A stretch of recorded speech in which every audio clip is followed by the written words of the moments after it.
रामचन्द्राय जनकराजजामनोहराय मामकाभीष्टदाय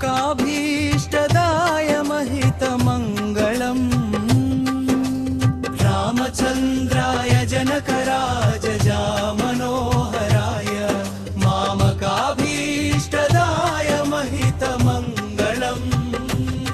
कोसलेशाय मन्दहासदासपोषणाय वासवादिविनुतसत्वरदमङ्गलम् कोसलेशाय मन्दहासदासपोषणाय वासवादिविनुतसत्वरदमङ्गलम्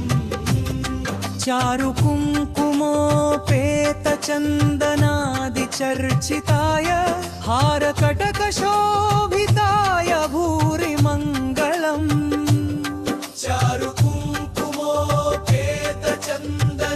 चारुकुङ्कुमोपेतचन्दनादिचर्चिताय हारकटकशोभिताय भूरिमङ्गलम् ललितरत्नकुण्डलाय तुलसीवनमालिकाय जलदसदृशदेहाय चारुमङ्गलम् ललितरत्नकुण्डलाय तुलसीवनमालिकाय जलदसदृशदेहाय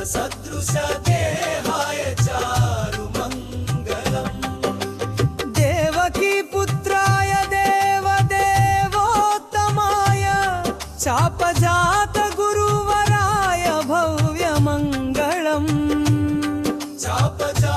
चापजातगुरुवराय भव्यमङ्गलम् पुण्डरीकाक्षाय पूर्णचन्द्राननाय अण्डजातवाहनाय तुलमङ्गलम्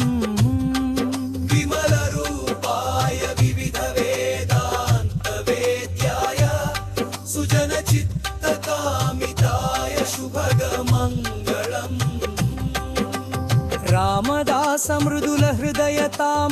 रामदासमृदुलहृदयतामरसनिवासाय स्वामी भद्रगिरिवरायाय सर्वमङ्गलम् स्वामी भद्रगिरिवराय सर्वमङ्गलम् रामचन्द्राय जनकराजजामनोहराय मामकाभीष्टदाय महितमङ्गलम्